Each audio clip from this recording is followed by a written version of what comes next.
Good evening, or morning actually. It's, I think, about maybe 4:30. So, today is the 31st of October, or Hallows Eve, or as I very much know it as, my 4-year anniversary on YouTube. Can you believe it?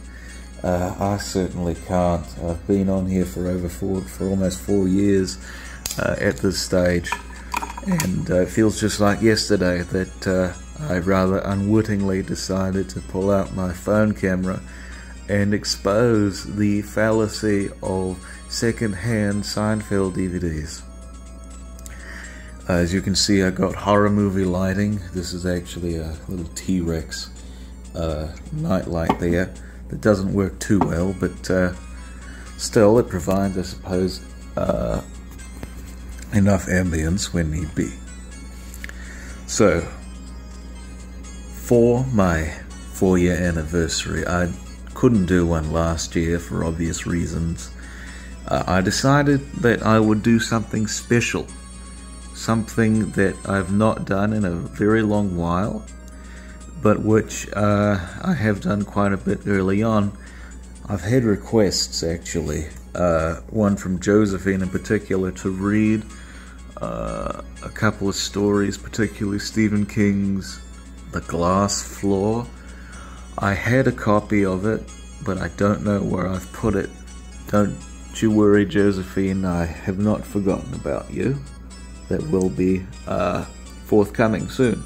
But I thought I may as well give a special reading, something that is indeed very foundational in horror fiction, and something that has, upon rereading, both startled me and confounded me, because I'd forgotten just how awful I was at reading things out loud by other writers. I read my own work fairly well. It's just that, I don't know why it is, but I tend to stumble and trip and misstep over other people's work. So these readings are highly edited. But nonetheless, I now present unto you a very special reading of a very special story to mark this profound occasion in my channel's history. The 4-year anniversary of myself first pulling out not this camera, but one of them, to film one video and then many others.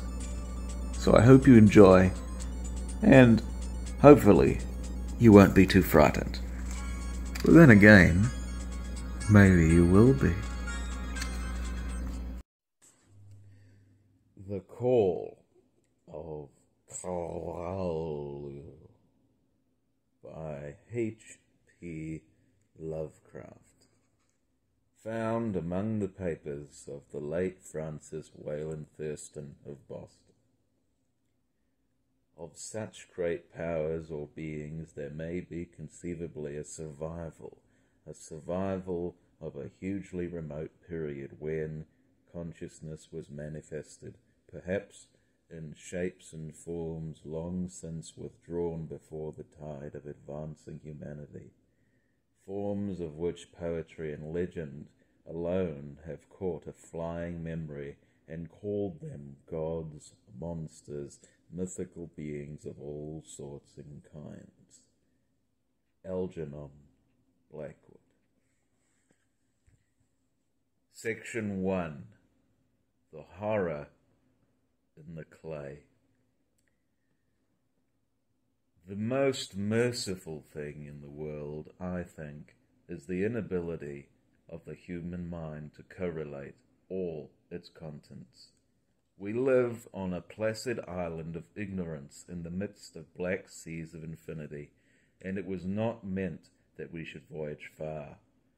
The sciences, each straining in its own direction, have hitherto harmed us little, but some day the piecing together of dissociated knowledge will open up such terrifying vistas of reality, and of our frightful position therein, that we shall either go mad from the revelation or flee from the deadly light into the peace and safety of a new dark age.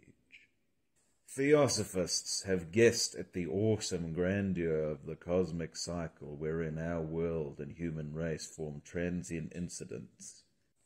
They have hinted at strange survivals in terms which would freeze the blood if not masked by a bland optimism.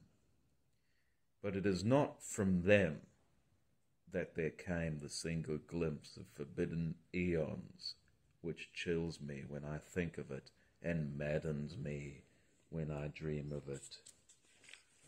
That glimpse, like all dread glimpses of truth, flashed out from an accidental piecing together of separated things. In this case, an old newspaper item and the notes of a dead professor. I hope that no one else will accomplish this piecing out. Certainly, if I live, I shall never knowingly supply a link in so hideous a chain.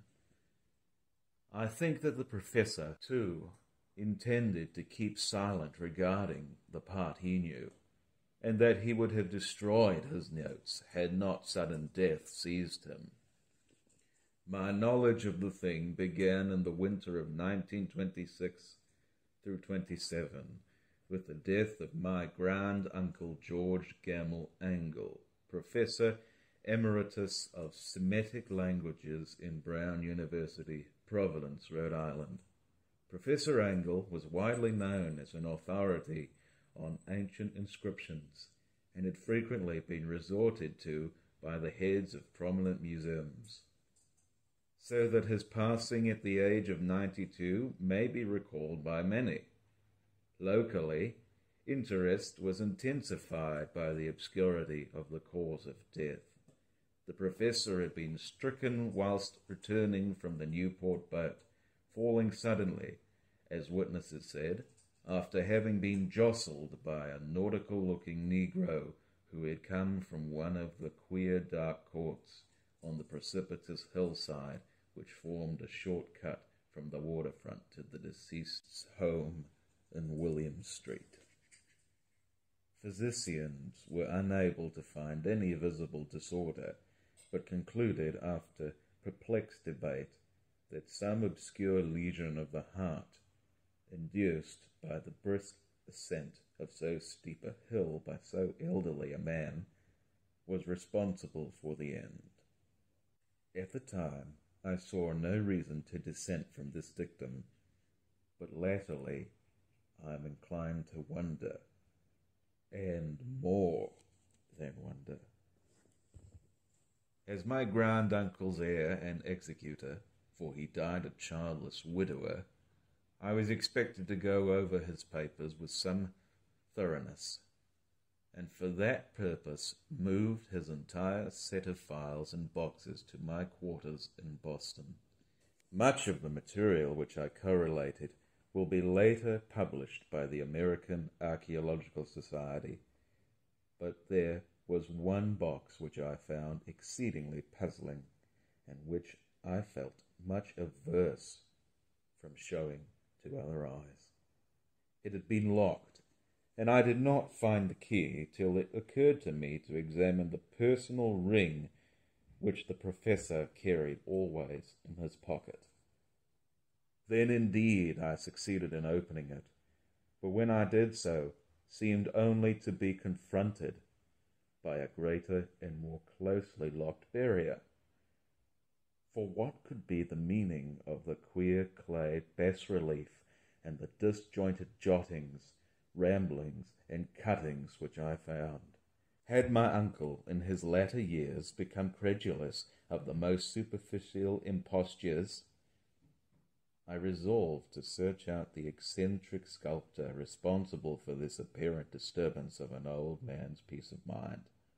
The bas-relief was a rough rectangle less than an inch thick and about 5 6 inches in area, obviously of modern origin. Its designs, however, were far from modern in atmosphere and suggestion. For although the vagaries of cubism and futurism are many and wild, they do not often reproduce that cryptic regularity which lurks in prehistoric writing. And writing of some kind the bulk of these designs seems certainly to be, though my memory, despite much familiarity with the papers and collections of my uncle, failed in any way to identify this particular species, or even to hint at its remotest affiliations. Above these apparent hieroglyphics was a figure of evidently pictorial intent, though its impressionistic execution forbade a very clear idea of its nature. It seemed to be a sort of monster, or symbol representing a monster, of a form which only a diseased fancy could conceive. If I say that my somewhat extravagant imagination yielded simultaneous pictures of an octopus, a dragon, and a human caricature, I shall not be unfaithful to the spirit of the thing. A pulpy, tentacled head surmounted a grotesque and scaly body with rudimentary wings. But it was the general outline of the whole which made it most shockingly frightful. Behind the figure was a vague suggestion of a cyclopean architectural background. The writing accompanying this oddity was, aside from a stack of press cuttings, in Professor Angle's most recent hand, and made no pretense to literary style. What seemed to be the main document was headed Cthulhu Cult, and characters painstakingly printed to avoid the erroneous reading of a word so unheard of. This manuscript was divided into two sections, the first of which was headed 1925, Dream and Dream Work of H.A. Wilcox, 7 Thomas Street, Providence, R.I., and the second, Narrative of Inspector John R. LeGrasse, 121 Bienville Street, New Orleans, L.A. at 1908, AASMTG. Notes on same, and Professor Webb's account. The other manuscript papers were all brief notes, some of them accounts of the queer dreams of different persons, some of them citations from theosophical books and magazines, notably W. Scott Eliot's Atlantis and the Lost Lemuria, and the rest contents on long-surviving secret societies and hidden cults, with references to passages in such mythological and anthropological source books as Fraser's Golden Bough and Miss Murray's Witch Cult in Western Europe. The cuttings largely alluded to outer mental illnesses and outbreaks of group folly or mania in the spring of 1925. The first half of the principal manuscript told a very peculiar tale. It appears that on March 1st, 1925, a thin, dark young man of neurotic and excited aspect had called upon Professor Angle bearing the singular clay bas-relief, which was then exceedingly damp and fresh. His card bore the name of Henry Anthony Wilcox, and my uncle had recognized him as the youngest son of an excellent family slightly known to him, who had latterly been studying sculpture at the Rhode Island School of Design and living alone at the Fleur de Lis building near that institution.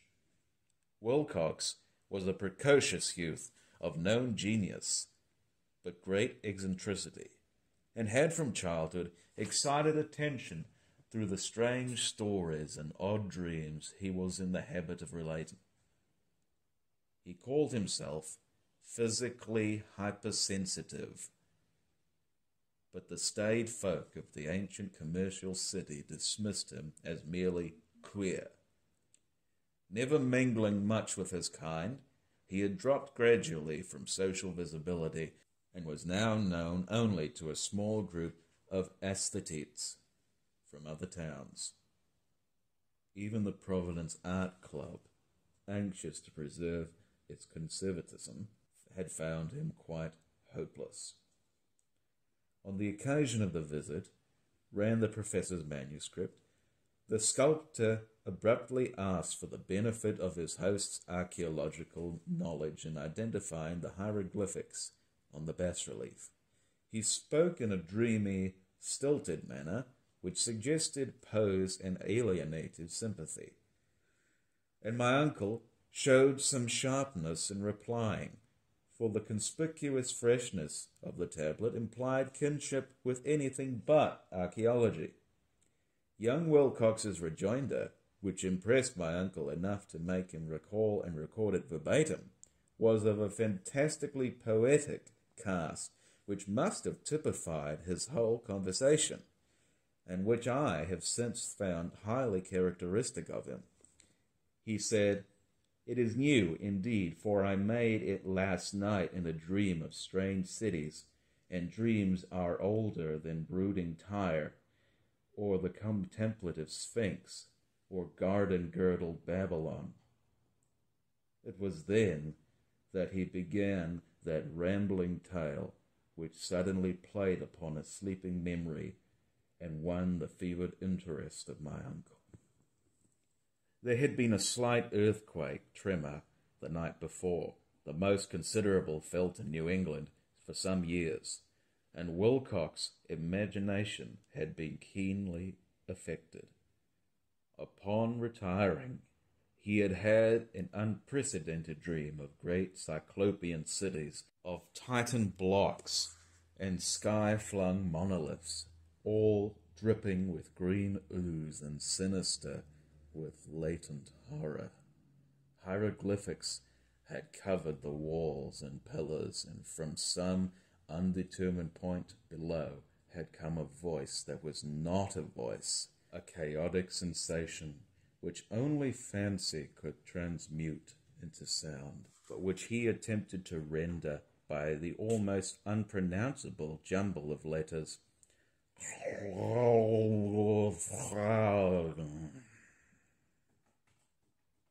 This verbal jumble was the key to the recollection which excited and disturbed Professor Angle. He questioned the sculptor with scientific minuteness, and studied with almost frantic intensity the bas-relief on which the youth had found himself working, chilled and clad only in his night clothes, when waking had stolen bewilderingly over him. My uncle blamed his old age, Wilcox afterwards said, for his slowness in recognizing both hieroglyphics and pictorial design. Many of his questions seemed highly out of place to his visitor, especially those which tried to connect the latter with strange cults or societies, and Wilcox could not understand the repeated promises of silence which he was offered in exchange for an admission of membership in some widespread mystical or paganly religious body. When Professor Angle became convinced that the sculptor was indeed ignorant of any cult or system of cryptic lore, he besieged his visitor with demands for future reports of dreams. This bore regular fruit, for after the first interview, the manuscript records daily calls of the young man, during which he related startling fragments of nocturnal imagery, whose burden was always some terrible cyclopean vista of dark and dripping stone, with a subterranean voice or intelligence shouting monotonously in enigmatical sense impacts, uninscribable save as gibberish. The two sounds most frequently repeated are those rendered by the letters and roya. On March 23rd, the manuscript continued, Wilcox failed to appear, and inquiries at his quarters revealed that he had been stricken with an obscure sort of fever and taken to the home of his family in Waterman Street. He had cried out in the night, arousing several other artists in the building, and had manifested since then only alterations of unconsciousness and delirium.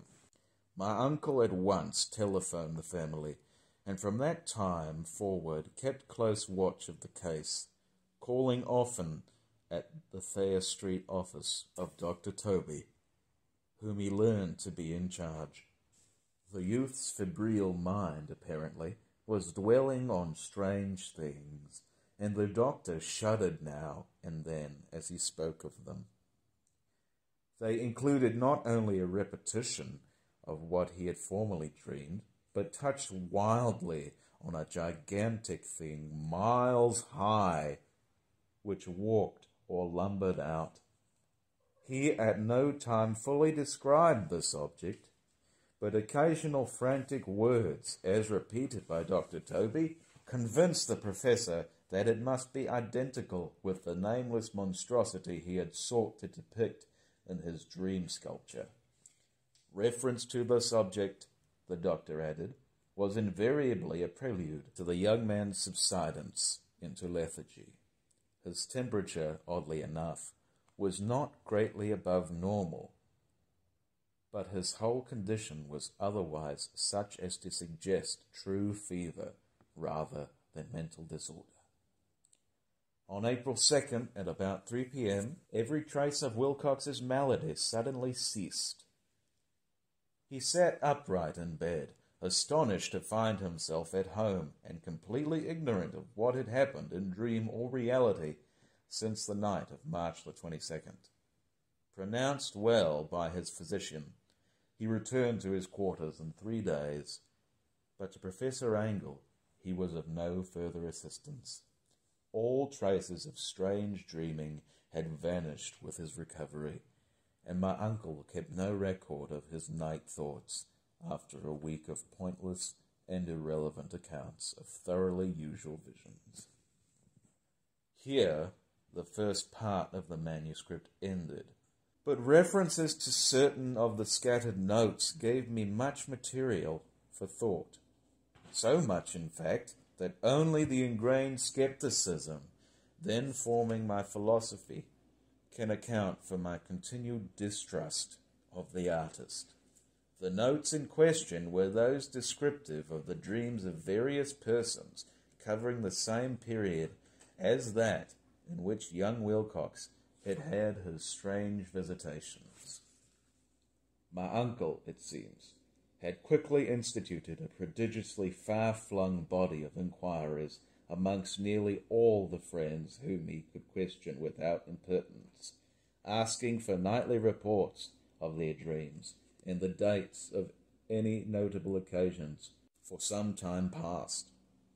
The reception of his request seems to have been varied, but he must, at the very least, have received more responses than any ordinary man could have handled without a secretary. This original correspondence was not preserved, but his notes formed a thorough and really significant digest.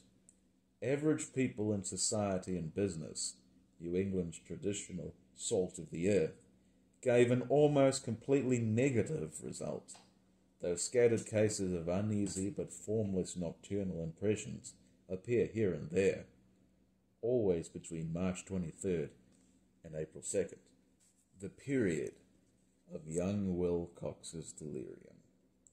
Scientific men were little more affected, though 4 cases of vague description suggest fugitive glimpses of strange landscapes, and in one case there is mentioned a dread of something abnormal.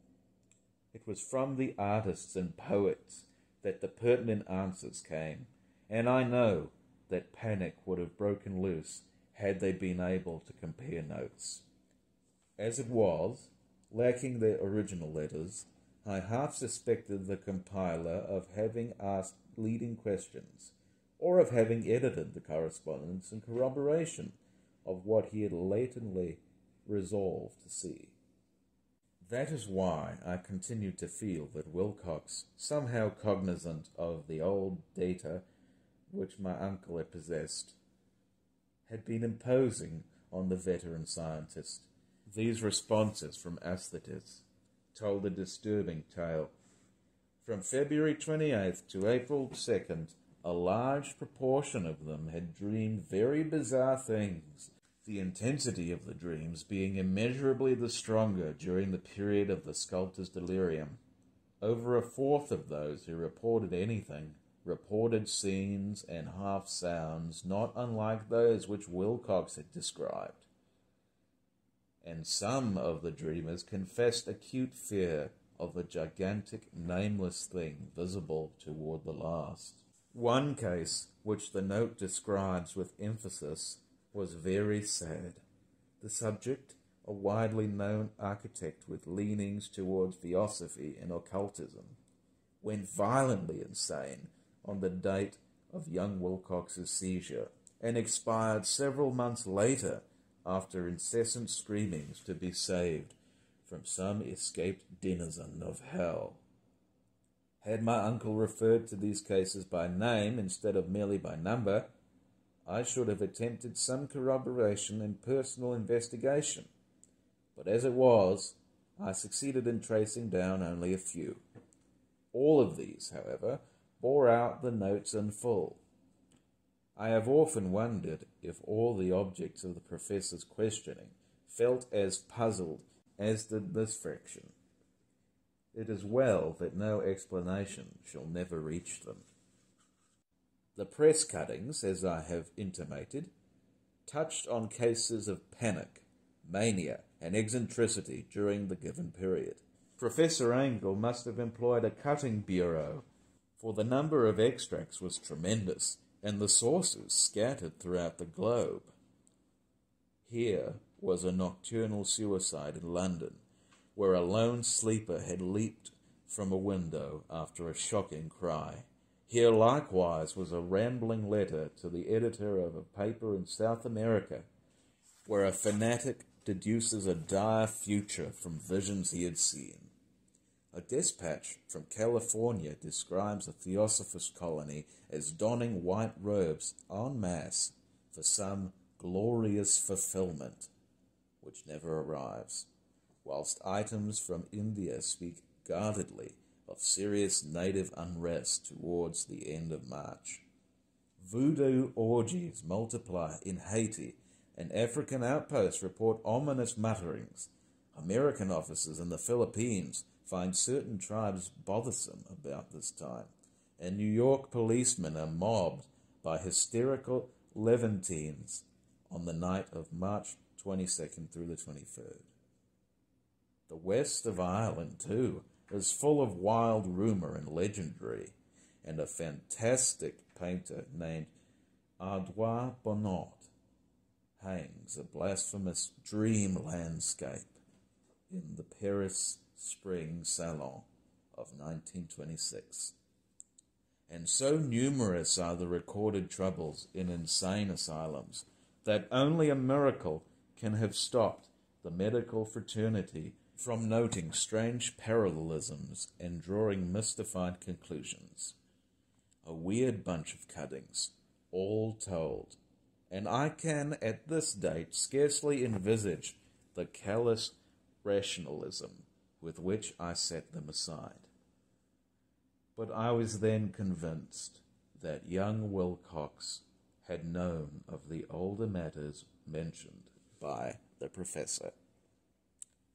End of section 1. Section 2. The Tale of Inspector Legras. The older matters which had made the sculptor's dream in bas-relief so significant to my uncle form the subject of the second half of his long manuscript. Once before, it appears, Professor Angell had seen the hellish outlines of the nameless monstrosity, puzzled over the unknown hieroglyphics, and heard the ominous syllables which can be rendered only as and all this in so stirring and horrible a connection that it is small wonder he pursued young Wilcox with queries and demands for data. This earlier experience had come in 1908, 17 years before, when the American Archaeological Society held its annual meeting in St. Louis. Professor Angle, as befitted one of his authority and attainments, had had a prominent part in all the deliberations, and was one of the first to be approached by the several outsiders who took advantage of the convocation to offer questions for correct answering and problems for expert solution. The chief of these outsiders, and in a short time the focus of interest for the entire meeting, was a commonplace-looking middle-aged man who had travelled all the way from New Orleans for certain special information unattainable from any local source. His name was John Raymond LeGrasse, and he was by profession an inspector of police. With him he bore the subject of his visit, a grotesque, repulsive, and apparently very ancient stone statue whose origin he was at a loss to determine. It must not be fancied that Inspector LeGrasse had the least interest in archaeology. On the contrary, his wish for enlightenment was prompted by purely professional considerations. The statuette, idol, fetish, or whatever it was, had been captured some months before in the wooded swamps south of New Orleans during a raid on a supposed voodoo meeting.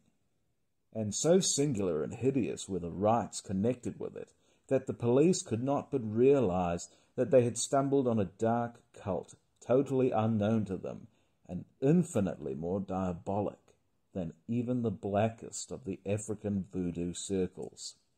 Of its origin, apart from the erratic and unbelievable tales extorted from the captured members, absolutely nothing was to be discovered. Hence the anxiety of the police for any antiquarian lore which might help them to place the frightful symbol, and through it track down the cult to its fountainhead. Inspector LeGrasse was scarcely prepared for the sensation which his offering created. One sight of the thing had been enough to throw the assembled men of science into a state of tense excitement, and they lost no time in crowding around him to gaze at the diminutive figure, whose utter strangeness and air of genuinely abysmal antiquity hinted so potently at unopened and archaic vistas.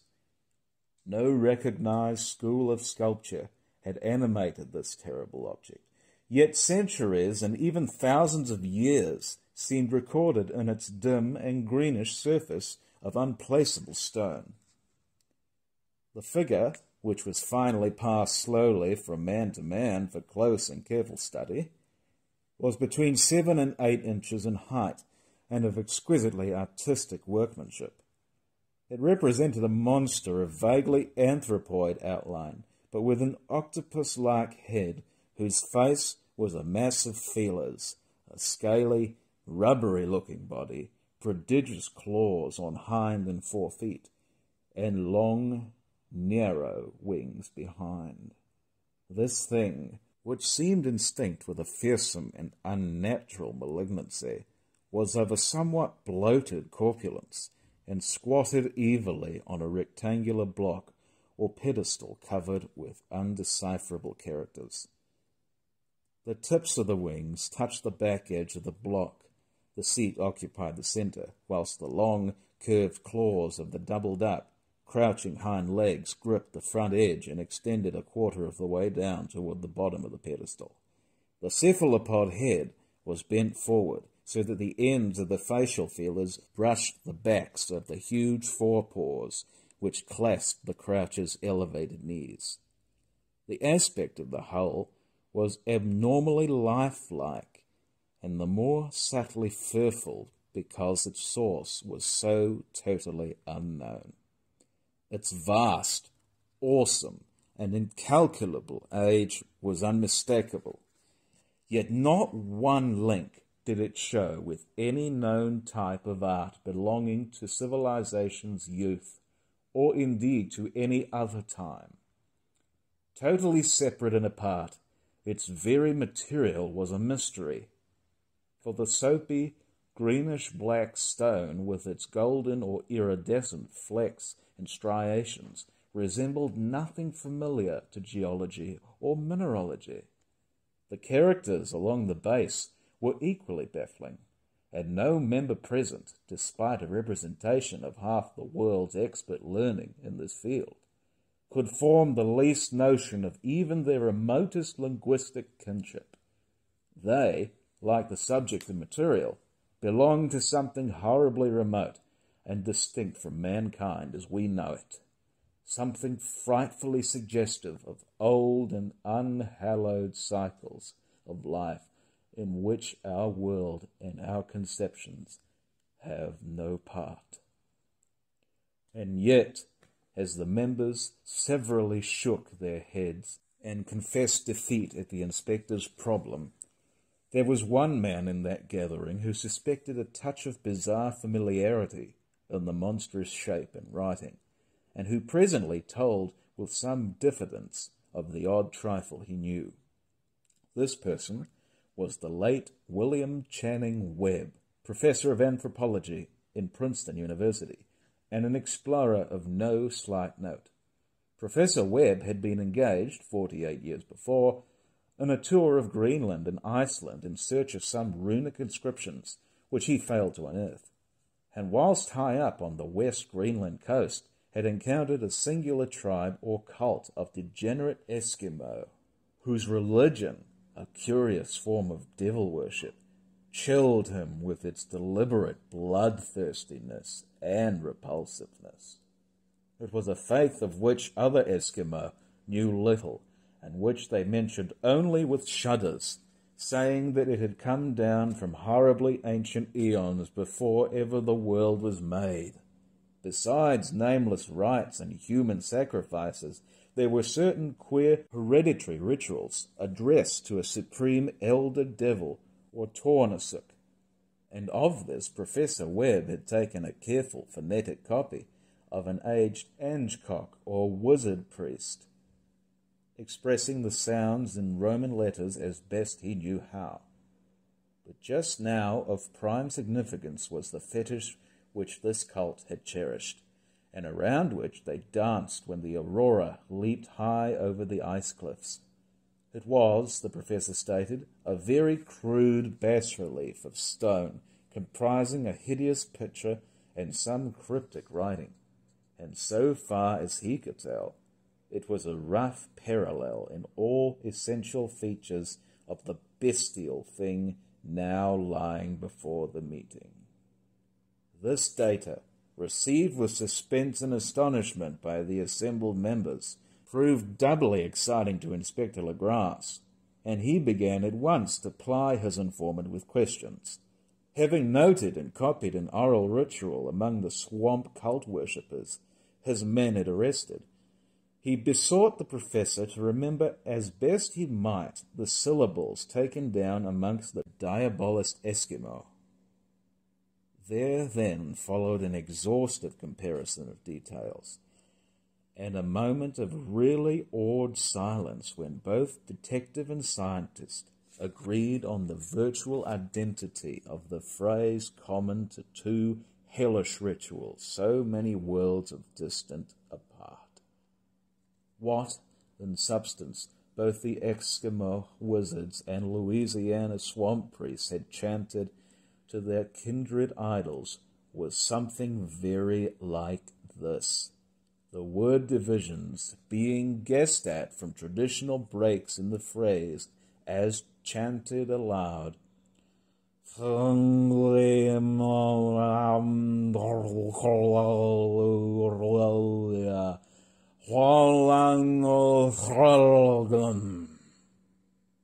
Legrasse had one point in advance of Professor Webb, for several among his mongrel prisoners had repeated to him what older celebrants had told them the words meant. This text, as given, ran something like this. In his house at Aurelia, dead Cthulhu waits dreaming. And now, In response to a general and urgent demand, Inspector Legrasse related as fully as possible his experience with the swamp worshippers, telling a story to which I could only see my uncle attach profound significance. It savoured of the wildest dreams of myth-maker and theosophist, and disclosed an astonishing degree of cosmic imagination among such half-castes and pariahs as might be least expected to possess it. On November 1st, 1907, there had come to the New Orleans police a frantic summons from the swamp and lagoon country to the south. The squatters there, most primitive but good-natured descendants of Lafitte's men, were in the grip of stark terror from an unknown thing which had stolen upon them in the night. It was voodoo, apparently, but voodoo of a more terrible sort than they had ever known, and some of their women and children had disappeared since the malevolent tom-tom had begun its incessant beating far within the black-haunted woods where no dweller ventured. There were insane shouts and harrowing screams, soul-chilling chants, and dancing devil flames. And, the frightened messenger added, the people could stand it no more. So a body of 20 police, filling 2 carriages and an automobile, had set out in the late afternoon with the shivering squatter as a guide. At the end of the passable road they alighted, and for miles splashed on in silence through the terrible cypress woods where day never came. Ugly roots and malignant hanging nooses of Spanish moss beset them, and now and then a pile of dank stones or fragment of a rotting wall intensified its hint of morbid habitation, a depression which every malformed tree and every fungus islet combined to create. At length the squatter settlement, a miserable huddle of huts, hove in sight, and hysterical dwellers ran out to cluster around the group of bobbing lanterns. The muffled beat of tom-toms was now faintly audible far, far ahead, and a curdling shriek came at infrequent intervals when the wind shifted. A reddish glare, too, seemed to filter through the pale undergrowth beyond endless avenues of forest night. Reluctant even to be left alone again, each one of the cowed squatters refused point-blank to advance another inch toward the scene of unholy worship. So Inspector Legrasse and his 19 colleagues plunged on unguided into black arcades of horror that none of them had ever trod before. The region now entered by the police was one of traditionally evil repute, substantially unknown and untraversed by white men. There were legends of a hidden lake unglimpsed by mortal sight, in which dwelt a huge, formless white polypus thing with luminous eyes, and squatters whispered that bat-winged devils flew up out of the caverns in inner earth to worship it at midnight. They said it had been there before d'Iberville, before La Salle, before the Indians, and before even the wholesome beasts and birds of the woods. It was nightmare itself, and to see it was to die. But it made men dream, and so they knew enough to keep away. The present voodoo orgy was, indeed, on the merest fringe of this abhorred area, but that location was bad enough. Hence, perhaps, the very place of the worship had terrified the squatters more than the shocking sounds and incidents. Only poetry or madness could do justice to the noises heard by Legrasse's men as they ploughed on through the black morass toward the red glare and the muffled tom-toms. There are vocal qualities peculiar to men and vocal qualities peculiar to beasts, and it is terrible to hear the one when the source should yield the other. Animal fury and orgiastic license here whipped themselves to demoniac heights by howls and squawking ecstasies that tore and reverberated through those nighted woods like pestilential tempests from the gulfs of hell. Now and then the less organized ululation would cease, and from what seemed a well-drilled chorus of hoarse voices would rise and sing-song chant that hideous phrase or ritual.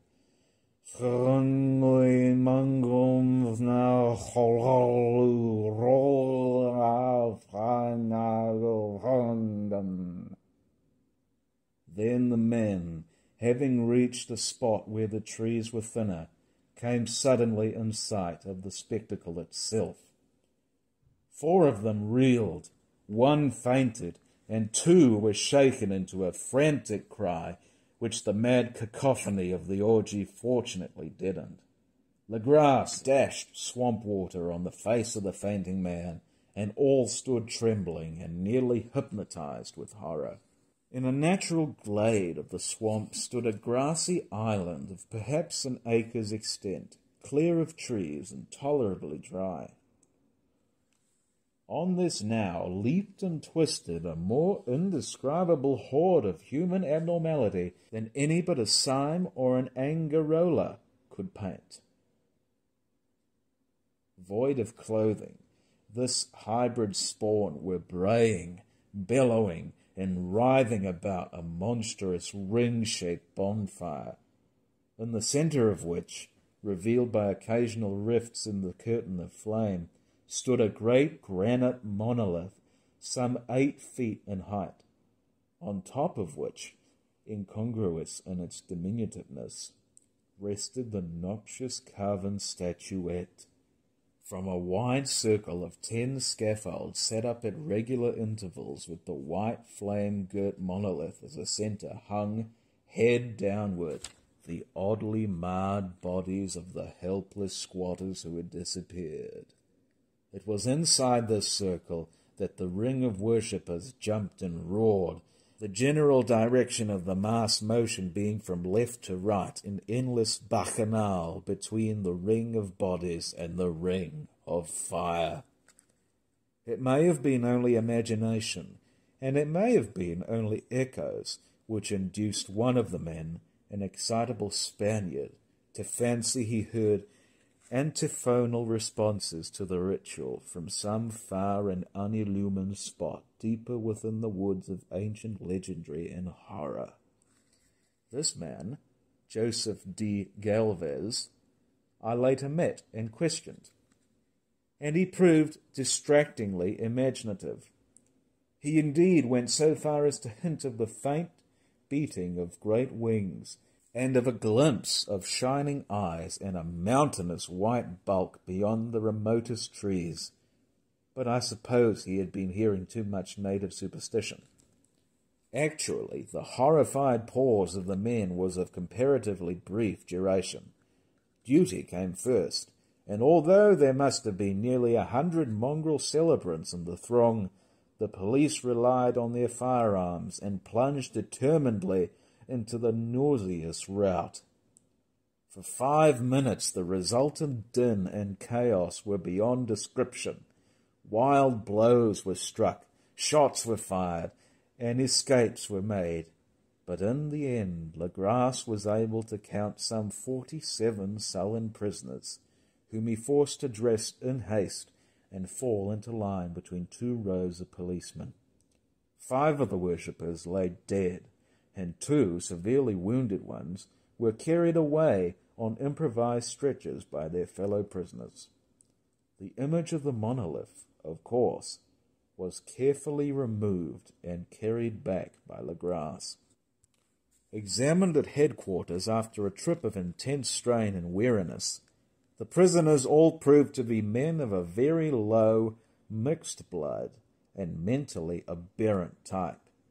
Most were seamen, and a sprinkling of Negroes and mulattoes, largely West Indians or Brava Portuguese from the Cape Verde Islands, gave a colouring of voodooism to the heterogeneous cult. But before many questions were asked, it became manifest that something far deeper and older than Negro fetishism was involved. Degraded and ignorant as they were, the creatures held with surprising consistency to the central idea of their loathsome faith. They worshipped, so they said, the great old ones, who lived ages before there were any men, and who came to the young world out of the sky. Those old ones were gone now, inside the earth and under the sea. But their dead bodies had told their secrets and dreams to the first men, who formed a cult which had never died. This was that cult, and the prisoners said it had always existed and always would exist, hidden in distant wastes and dark places all over the world, until the time when the great priest Cthulhu, from his dark house in the mighty city of Rillia under the waters, should rise and bring the earth again beneath his sway. Some day he would call when the stars were ready, and the secret cult would always be waiting to liberate him. Meanwhile, no more must be told. There was a secret which even torture could not extract. Mankind was not absolutely alone among the conscious things of earth, for shapes came out of the dark to visit the faithful few. But these were not the great old ones. No man had ever seen the old ones. The cavern idol was the great Cthulhu, but none might say whether or not the others were precisely like him. No one could read the old writing now, but things were told by word of mouth. The chanted ritual was not the secret. That was never spoken aloud, only whispered. The chant meant only this: in his house at Rillia, dead Cthulhu waits dreaming. Only 2 of the prisoners were found sane enough to be hanged, and the rest were committed to various institutions. All denied a part in the ritual murders, and averred that the killing had been done by black-winged ones, which had come to them from their immemorial meeting place in the haunted wood. But of those mysterious allies, no coherent account could ever be gained. What the police did extract came mainly from an immensely aged mestizo named Castro, who claimed to have sailed to strange ports and talked with undying leaders of the cult in the mountains of China. Old Castro remembered bits of hideous legend that paled the speculations of theosophists and made men in the world seem recent and transient indeed. There had been eons when other things ruled on the earth, and they had had great cities. Remains of them, he said the deathless Chinaman had told him, were still to be found as cyclopean stones on islands in the Pacific. They all died vast epochs of time before men came, but there were arts which could revive them when the stars had come round again to the right positions in the cycle of eternity. They had, indeed, come themselves from the stars, and brought their images with them. These great old ones, Castro continued, were not composed altogether of flesh and blood. They had shape, for did not this star-fashioned image prove it? But that shape was not made of matter. When the stars were right, they could plunge from world to world through the sky. But when the stars were wrong, they could not live. But although they no longer lived, they would never really die. They all lay in stone houses in their great city of Rillia, preserved by the spells of mighty Cthulhu, for a glorious resurrection when the stars and the earth might once more be ready for them. But at that time, some force from outside must serve to liberate their bodies. The spells that preserved them intact likewise prevented them from making an initial move, and they could only lie awake in the dark and think whilst uncounted millions of years rolled by. They knew all that was occurring in the universe, for their mode of speech was transmitted throughout. Even now they talked in their tombs. When, after infinities of chaos, the first men came, the great old ones spoke to the sensitive among them by moulding their dreams, for only thus could their language reach the fleshly minds of mammals. Then, whispered Castro, those first men formed the cult around small idols which the Great One showed them, idols brought in dim areas from dark stars. That cult would never die till the stars came right again, and the secret priests would take great Cthulhu from his tomb to revive his subjects and resume his rule on earth. The time would be easy to know, for then mankind would have become as the great old ones, free and wild and beyond good and evil, with laws and morals thrown aside, and all men shouting and killing and reveling in joy. Then the liberated old ones would teach them new ways to shout and kill and revel and enjoy themselves, and all the earth would flame with a holocaust of ecstasy and freedom. Meanwhile the cult, by appropriate rites, must keep alive the memory of those ancient ways and shadow forth the prophecy of their return. In the elder time, chosen men had talked with the entombed old ones in dreams, but then something had happened. The great city of Rilya, with its monoliths and sepulchres, had sunk beneath the waves, and the deep waters, full of the one primal mystery through which not even thought could pass, had cut off the spectral intercourse.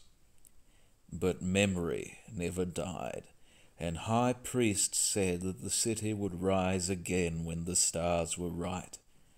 Then came out of the earth the black spirits of earth, mouldy and shadowy, and full of dim rumours picked up in caverns beneath forgotten sea bottoms.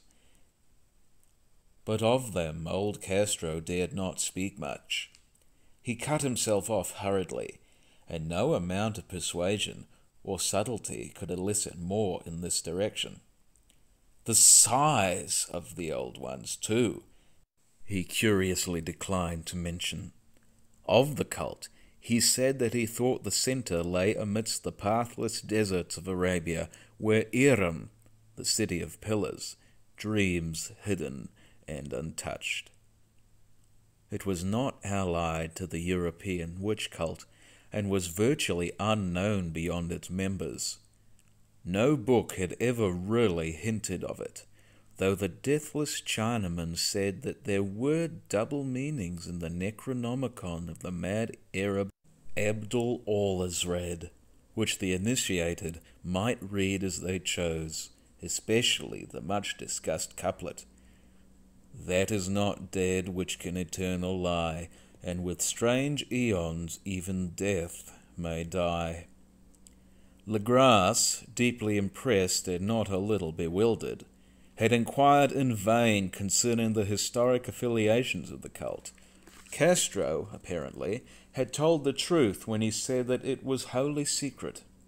The authorities of Chilean University could shed no light upon either cult or image, and now the detective had come to the highest authorities in the country and met with no more than the Greenland tale of Professor Webb. The feverish interest aroused at the meeting by Legras's tale, corroborated as it was by the statuette, is echoed in the subsequent correspondence of those who attended, although scant mention occurs in the formal publications of the Society. Caution is the first care of those accustomed to face occasional charlatanry and imposture. Legras for some time lent the image to Professor Webb, but at the latter's death it was returned to him and remains in his possession, where I viewed it not long ago. It is truly a terrible thing, and unmistakably akin to the dream sculpture of young Wilcox. That my uncle was excited by the tale of the sculptor, I did not wonder, for what thoughts must arise upon hearing, after a knowledge of what Legras had learnt of the cult, of a sensitive young man who had dreamed not only the figure and exact hieroglyphics of the swamp-found image and the Greenland devil tablet, but had come in his dreams upon at least 3 of the precise words of the formula uttered alike by Eskimo diabolists and mongrel Louisianians. Professor Engel's instant start on an investigation of the utmost thoroughness was eminently natural, though privately I suspected young Wilcox of having heard of the cult in some indirect way, and of having invented a series of dreams to heighten and continue the mystery at my uncle's expense. The dream narratives and cuttings collected by the professor were, of course, strong corroboration, but the rationalism of my mind and the extravagance of the whole subject led me to adopt what I thought the most sensible conclusions. So, after thoroughly studying the manuscript again and correlating the theosophical and anthropological notes with the cult narrative of Legras, I made a trip to Providence to see the sculptor and give him the rebuke I thought proper of so boldly imposing upon a learned and aged man. Wilcox still lived alone in the Fleur-de-Lis building in Thomas Street, a hideous Victorian imitation of 17th century Breton architecture, which flaunts its stuccoed front amidst the lovely colonial houses on the ancient hill, and under the very shadow of the finest Georgian steeple in America. I found him at work in his rooms, and at once conceded from the specimens scattered about that his genius is indeed profound and authentic.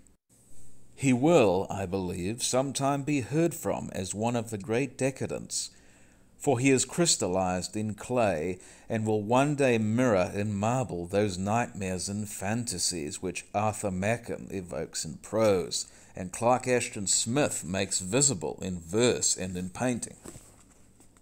Dark, frail, and somewhat unkempt in aspect, he turned languidly at my knock and asked me my business without rising.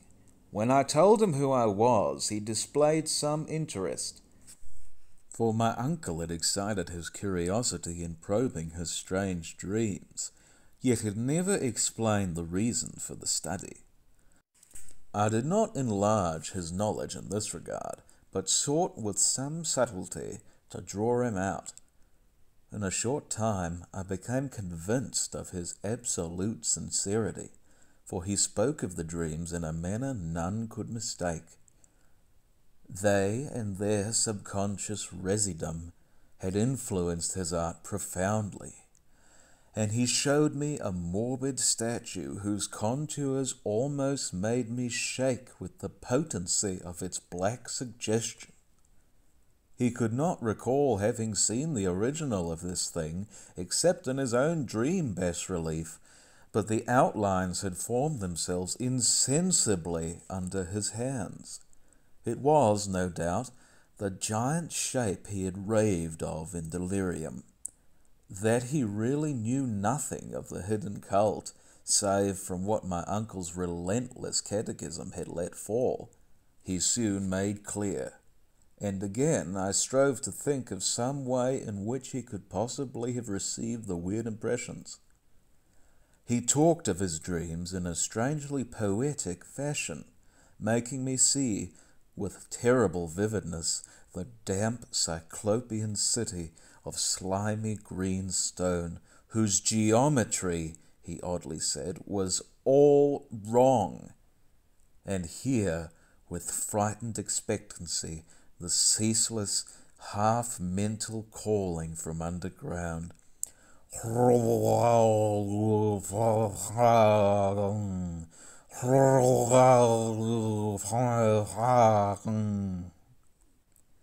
These words had formed part of that dread ritual which told of dead Cthulhu's dream vigil in his stone-vaulted Rulia, and I felt deeply moved despite my rational beliefs. Wilcox, I was sure, had heard of the cult in some casual way, and had soon forgotten it amidst the mass of his equally weird reading and imagining. Later, by virtue of its sheer impressiveness, it had found subconscious expression in dreams, in the bas-relief, and in the terrible statue I now beheld, so that his imposture upon my uncle had been a very innocent one. The youth was of a type, at once slightly affected and slightly ill-mannered, which I could never like. But I was willing enough now to admit both his genius and his modesty. I took leave of him amicably, and wish him all the success his talent promises. The matter of the cult still remained to fascinate me, and at times I had visions of personal fame from researchers into its origin and connections. I visited New Orleans, talked with Legras and others of that old-time raiding party, saw the frightful image, and even questioned such of the mongrel prisoners as still survived. Old Castro, unfortunately, had been dead for some years. What I now heard so graphically at first hand, though it was really no more than a detailed confirmation of what my uncle had written, excited me afresh, for I felt sure that I was on the track of a very real, very secret, and very ancient religion, whose discovery would make me an anthropologist of note. My attitude was still one of absolute materialism, as I wish it still were, and I discounted with almost inexplicable perversity the coincidence of the dream notes and odd cuttings collected by Professor Angle. One thing I began to suspect, and which I now fear I know, is that my uncle's death was far from natural.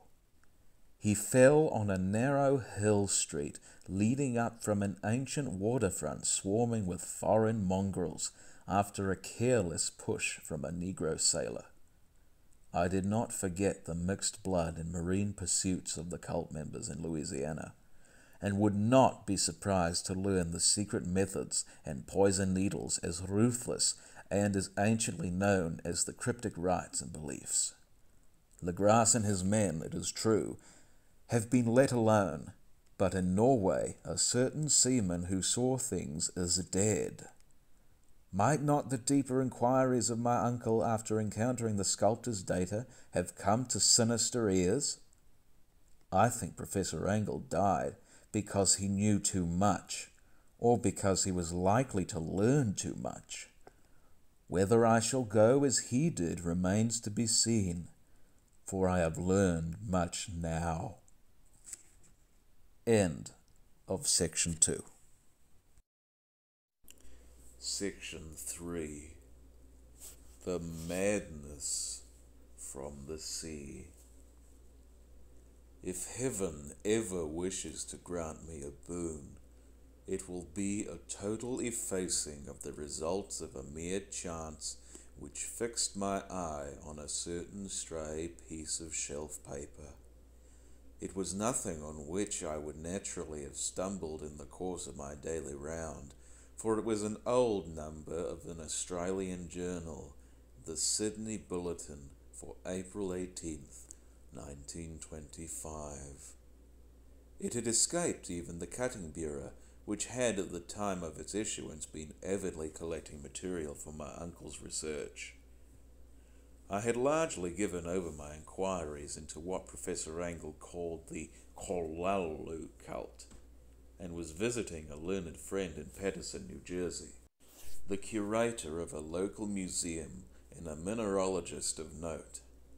Examining one day the reserve specimens roughly set on the storage shelves in a rear room of the museum, my eye was caught by an odd picture in one of the old papers spread beneath the stones. It was the Sydney Bulletin I have mentioned, for my friend has wide affiliations in all conceivable foreign parts, and the picture was a half-tone cut of a hideous stone image almost identical with that which Legras had found in the swamp. Eagerly clearing the sheet of its precious contents, I scanned the item in detail, and was disappointed to find it of only moderate length. What it suggested, however, was of portentous significance to my flagging quest, and I carefully tore it out for immediate action. It read as follows: Mystery derelict found at sea. Vigilant arrives with helpless armed New Zealand yacht in tow. One survivor and dead man found aboard. Tale of desperate battle and deaths at sea. Rescued seaman refuses particulars of strange experience. Odd idol found in his possession. Inquiry to follow. The Morrison Company's freighter Vigilant, bound for Valparaiso, arrived this morning at its wharf in Darling Harbour, having in tow the battered and disabled but heavily armed steam yacht Alert of Dunedin, New Zealand, which was sighted April 12th in south latitude 34.21, west longitude 152.17, with one living and one dead man aboard. The Vigilant left Valparaiso March 25th, and on April 2nd was driven considerably south of her course by exceptionally heavy storms and monster waves. On April 12th, the derelict was sighted, and though apparently deserted, was found upon boarding to contain one survivor in a half-delirious condition, and one man who had evidently been dead for more than a week. The living man was clutching a horrible stone idol of unknown origin, about a foot in height, regarding whose nature authorities at Sydney University, the Royal Society, and the Museum in College Street all profess complete bafflement, and which the survivor says he found in the cabin of the yacht, in a small carved shrine of common pattern. This man, after recovering his senses, told an exceedingly strange story of piracy and slaughter. He is Gustav Johansen, a Norwegian of some intelligence, and had been second mate of the two-masted schooner Emma of Auckland, which sailed for Callao February 20th, with a complement of 11 men. The Emma, he says, was delayed and thrown widely south of her course by the great storm of March 1st, and on March 22nd, in south latitude 49.51, west longitude 128.34, encountered the Alert, manned by a queer and evil-looking crew of Kanakas and half-castes. Being ordered peremptorily to turn back, Captain Collins refused, whereupon the strange crew began to fire savagely and without warning upon the schooner with a peculiarly heavy battery of brass cannon forming part of the yacht's equipment.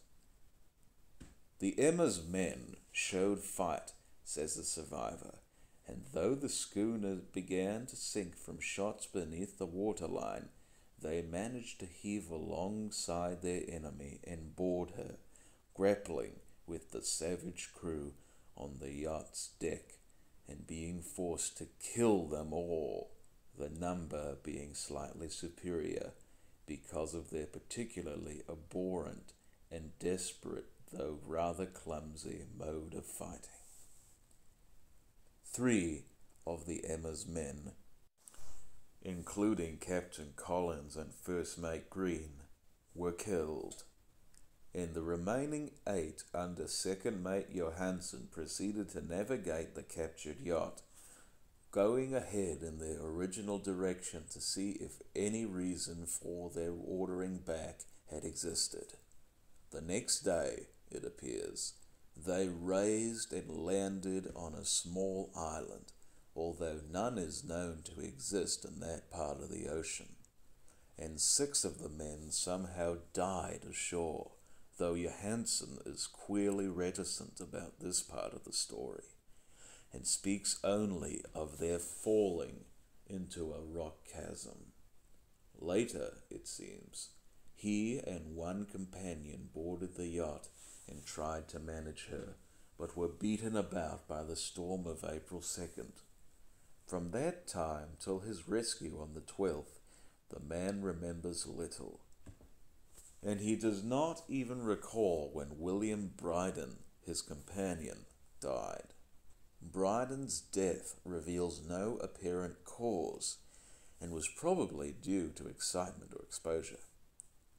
Cable advices from Dunedin report that the Alert was well known there as an island trader, and bore an evil reputation along the waterfront. It was owned by a curious group of half-castes whose frequent meetings and night trips to the woods attracted no little curiosity, and it had set sail in great haste just after the storm and earth tremors on March 1st. Our Auckland correspondent gives the Emma and her crew an excellent reputation, and Johansen is described as a sober and worthy man. The Admiralty will issue an inquiry on the whole matter beginning tomorrow, at which every effort will be made to induce Johansen to speak more freely than he has done hitherto. This was all, together with the picture of the hellish image, but what a train of ideas it started in my mind. Here were new treasures of data on the Cthulhu cult, and evidence that it had had strange interests at sea as well as on land. What motive prompted the hybrid crew to order back the Emma as they sailed about with their hideous idol? What was the unknown island on which 6 of the Emma's crew had died, and about which the mate Johansen was so secretive? What had the Vice-Admiralty's investigation brought out, and what was known of the noxious cult in Dunedin? And most marvellous of all, what deep and more than natural linkage of dates was this which gave a malign and now undefinable significance to the various turns of events so carefully noted by my uncle? March 1st, our February 28th, according to the international dateline, the earthquake and storm had come. From Dunedin, the Alert and her noisome crew had darted eagerly forth, as if imperiously summoned, and on the other side of the earth, poets and artists had begun to dream of a strange, dank, cyclopean city, whilst a young sculptor had moulded in his sleep the form of the dreaded Cthulhu. March 23rd, the crew of the Emma landed on an unknown island and left 6 men dead. And on that date, the dreams of sensitive men assumed a heightened vividness and darkened with dread of a giant monster's malign pursuit, whilst an architect had gone mad and a sculptor had lapsed suddenly into delirium. And what of the storm of April 2nd, the date on which all dreams of the dank city ceased, and Wilcox emerged unharmed from the bondage of strange fever? What of all this, and of those hints of old Castro about the sunken, star-born old ones and their coming reign, their faithful cult and their mastery of dreams? Was I tottering on the brink of cosmic horrors beyond man's power to bear? If so, they must be horrors of the mind alone, for in some way the 2nd of April had put a stop to whatever monstrous menace had begun its siege of mankind's soul. That evening, after a day of hurried cabling and arranging, I bade my host adieu and took a train for San Francisco. In less than a month I was in Dunedin, where, however, I found that little was known of the strange cult members who lingered in the old sea taverns. Waterfront scum was far too common for special mention, though there was vague talk about one island trip these mongrels had made, during which faint drumming and red flame were noted on the distant hills. In Auckland, I learned that Johansen had returned with yellow hair turned white after a perfunctory and inclusive questioning at Sydney, and had thereafter sold his cottage in West Street and sailed with his wife to his old home in Oslo. Of his stirring experience he would tell his friends no more than he had told the Admiralty officials, and all they could do was give me his Oslo address. After that I went to Sydney and talked profitlessly with seamen and members of the Vice Admiralty Court. I saw the Alert, now sold and in commercial use, at Circular Quay and Sydney Coves, but gained nothing from its non-committal bulk. The crouching image, with its cuttlefish head, dragon body, scaly wings and hieroglyph pedestal, was preserved in the museum at Hyde Park, and I studied it long and well, finding it a thing of balefully exquisite workmanship, and with the same utter mystery, terrible antiquity, and unearthly strangeness of material which I had noted in Legras's smaller specimen. Geologists, the curator told me, had found it a monstrous puzzle, for they vowed that the world held no rock like it. Then I thought with a shudder of what old Castro had told Legras of the primal great ones. They had come from the stars and had brought their images with them. Shaken with such a mental revolution as I had never before known, I now resolved to visit Mate Johansen in Oslo. Sailing for London, I re-embarked at once for the Norwegian capital, and one autumn day landed at the trim wharves in the shadow of Egeberg. Johansen's address, I discovered, lay in the old town of King Harald Hardrada, which kept alive the name of Oslo during all the centuries that the greater city masqueraded as Christiana. I made the brief trip by taxicab and knocked with palpitant heart at the door of a neat and ancient building with plastered front. A sad-faced woman in black answered by summons, and I was stung with disappointment when she told me in halting English that Gustav Johansen was no more. He had not long survived his return, said his wife, for the doings at sea in 1925 had broken him. He had told her no more than he had told the public, but had left a long manuscript of technical matters, as he said, written in English, evidently in order to safeguard her from the peril of casual perusal. During a walk through a narrow lane near the Gothenburg dock, a bundle of papers falling from an attic window had knocked him down. 2 Lascar sailors at once helped him to his feet, but before the ambulance could reach him, he was dead.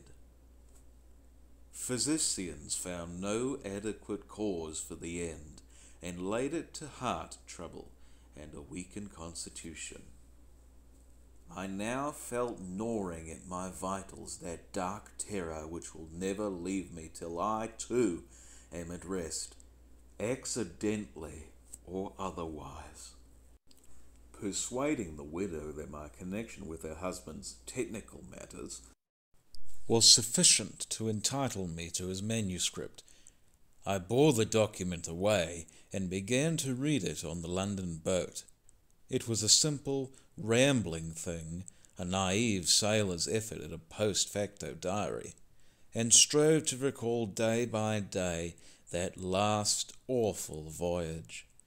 I cannot attempt to transcribe it verbatim in all its cloudiness and redundance, but I will tell it just enough to show why the sound of the water against the vessel's sides became so unendurable to me that I stopped my ears with cotton. Johansen, thank God, did not know quite all, even though he saw the city and the thing. But I shall never sleep calmly again when I think of the horrors that lurk ceaselessly behind life in time and in space, and of those unhallowed blasphemies from elder stars which dream beneath the sea. Known and favoured by a nightmare cult ready and eager to loose them on the world whenever another earthquake shall heave their monstrous stone city to the sun and air. Johansen's voyage had begun just as he told it to the Vice-Admiralty. The Emma, in ballast, had cleared Auckland on February 20th.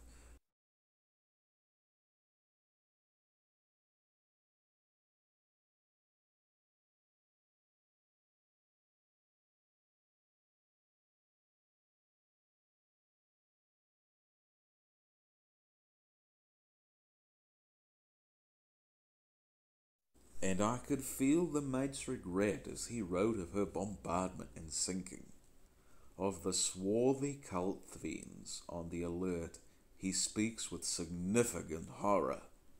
There was some peculiarly abominable quality about them which made their destruction seem almost a duty, and Johansen shows ingenuous wonder at the charge of ruthlessness brought against his party during the proceedings of the Court of Inquiry.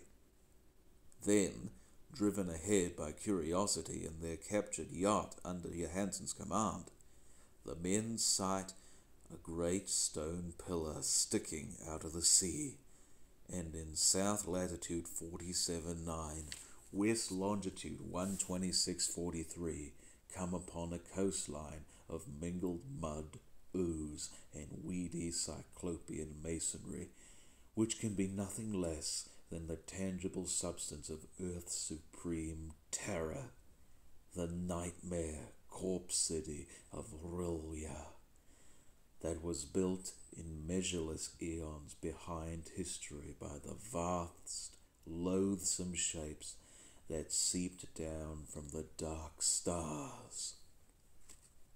There lay great Cthulhu and his hordes, hidden in green slimy vaults, and sending out at last, after cycles incalculable, the thoughts that spread fear to the dreams of the sensitive, and called imperiously to the faithful to come on a pilgrimage of liberation and restoration.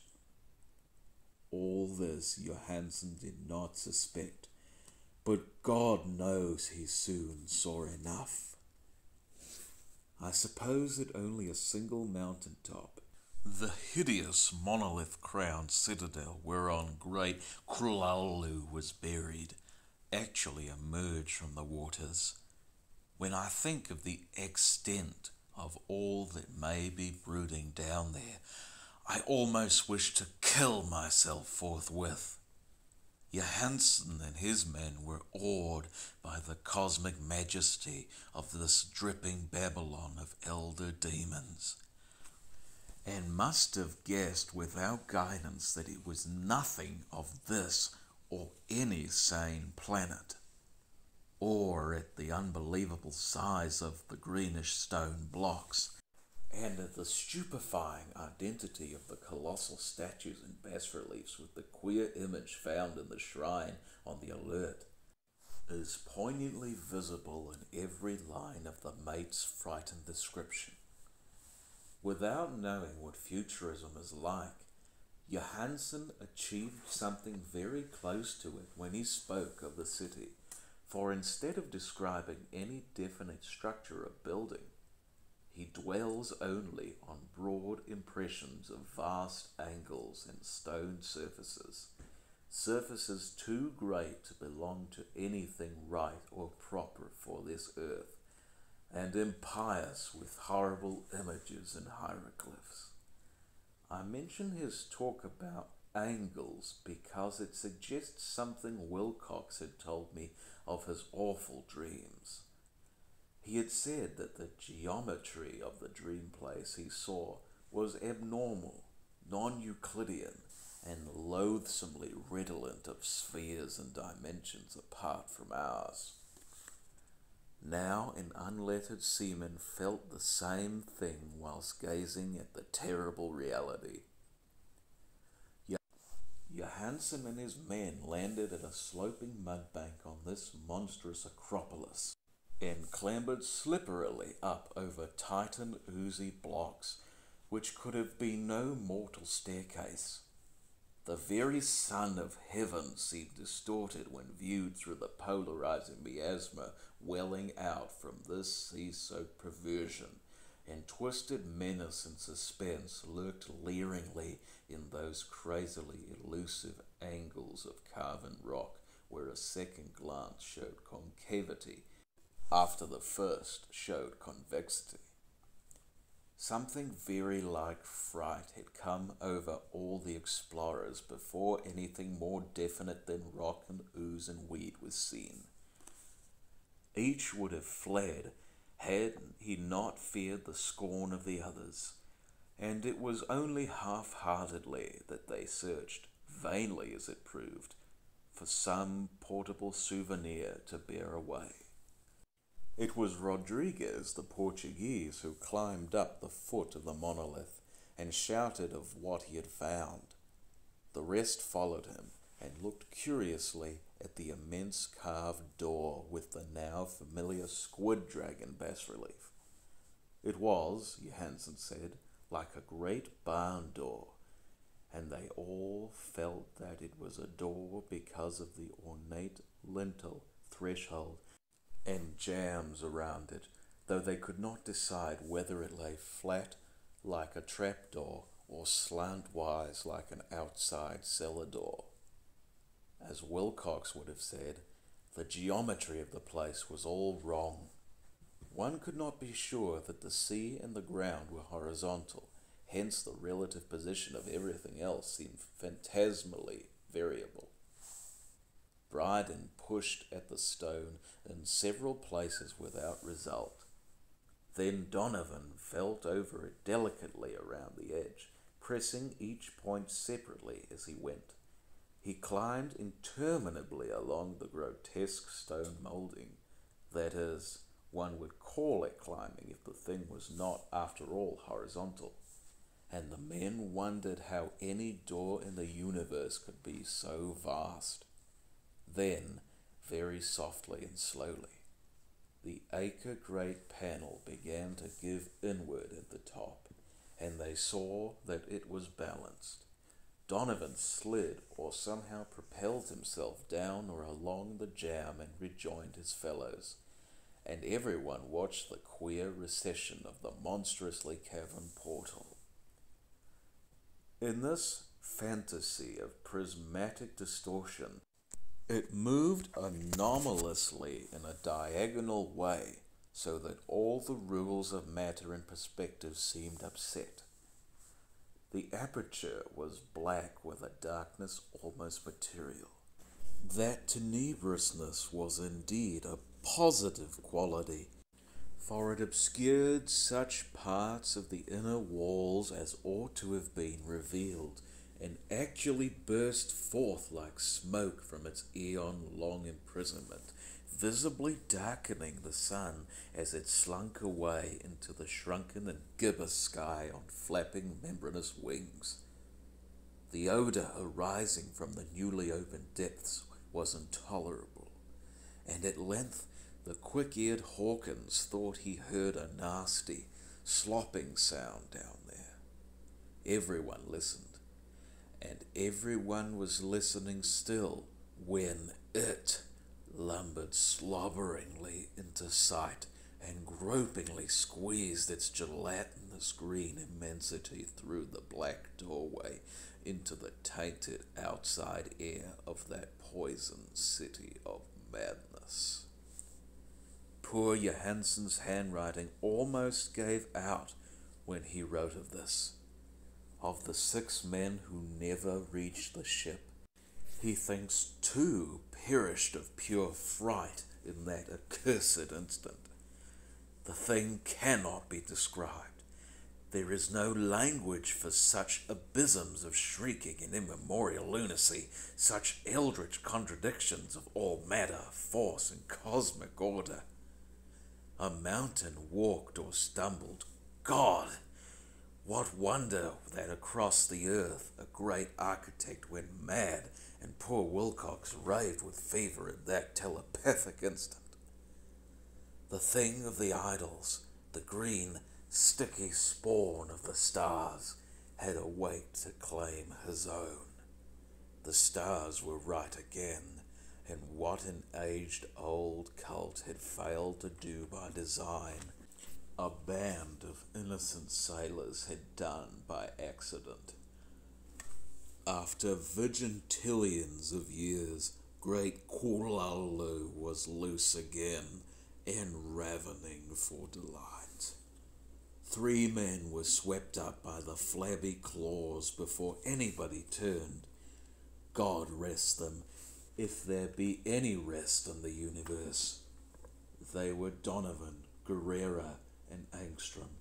Parker slipped as the other 3 were plunging frenziedly over endless vistas of green-crusted rock to the boat, and Johansen swears he was swallowed up by an angle of masonry which shouldn't have been there, an angle which was acute, but behaved as if it were obtuse.